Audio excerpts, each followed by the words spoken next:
الآن يدور حديث في المغرب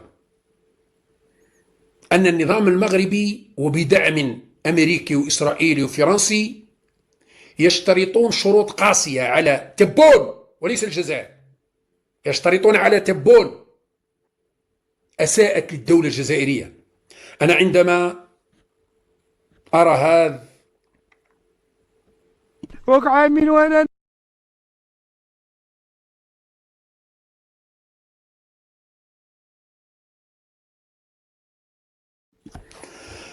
عندما أرى مقطع مثل هذا نبكي الدم.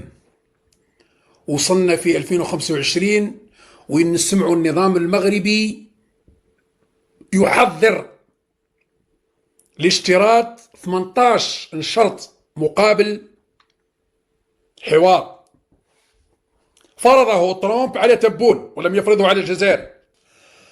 السلام عليكم، أسعد الله مساءكم بكل خير. تحية طيبة لكل المشاهدين، أتمنى أن يكون الجميع بخير. أسخف ربي، على الأقل خلوا الشعب الجزائري يتنفس قليل من الحرية، خلوا الشعب الجزائري يعبر، خلوا الشعب الجزائري يخرج الضغط اللي فيه والمكبوتات اللي فيه حتى لا ينفجر. وانفجاره سيكون انفجار عظيم سيأتي على الأخضر واليابس.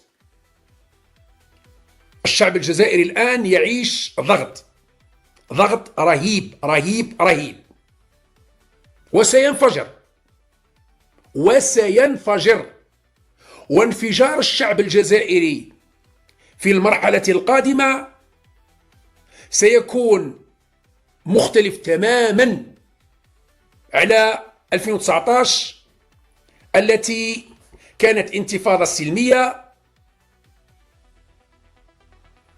أدت إلى رحيل النظام السابق، نظام المرحوم بوتفليقة، والذي ساهمنا بشكل كبير وكبير جدا في رحيله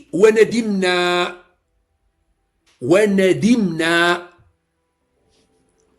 وفشل رخص وطحين وسقاطة السلطة الدابة، السلطة الفاشلة، السلطة الحمارة، السلطة البغلة، السلطة الهايشة التي تعطي فرصة لكل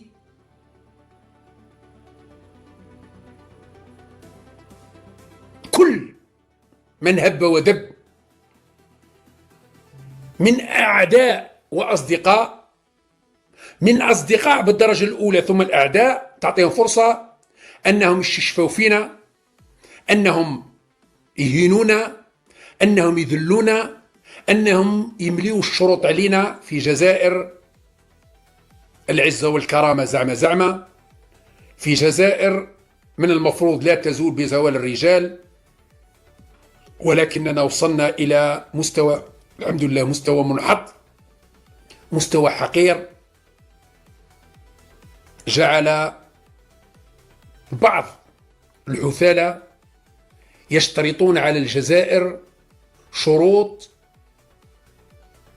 أقل ما يقال عنها أنها شروط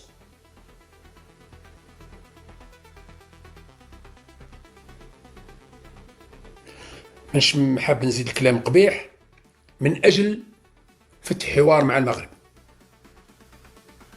نعم، الآن يدور حديث في المغرب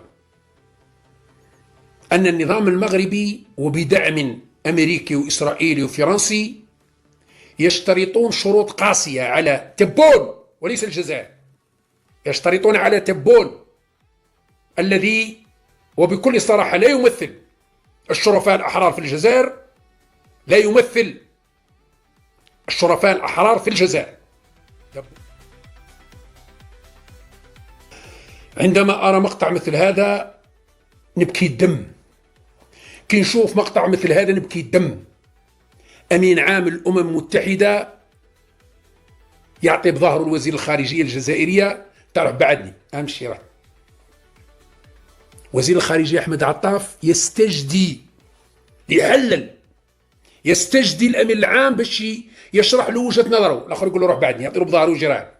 هذه لم تحدث في تاريخ الجزائر، لم تحدث في تاريخ الجزائر. أنا تمنيت، سعيد بن زديرة، تمنيت أنني نموت، أقسم بالله العلي العظيم تمنيت أنني نموت وما نسمعش كلام هذا. تمنيت أنني نموت وما نسمعش كلام هذا. اسمعوا الكلام هذا، تسمعوا معايا تبكوا الدم. اسمعوا. تمنيت نموت، تمنيت نموت وما نسمعش كلام هذا. اسمع. شروط المغرب للصلح: وقف دعم البوليساريو و17 شرط آخر.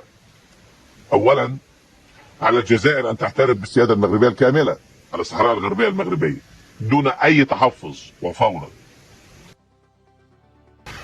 اثنين، على الجزائر أن تفكك مخيمات تندوف دون قيد أو شرط. ثلاثة، على الجزائر أن تسلم سلاح الميليشيات الخاص بالبوليساريو للمغرب.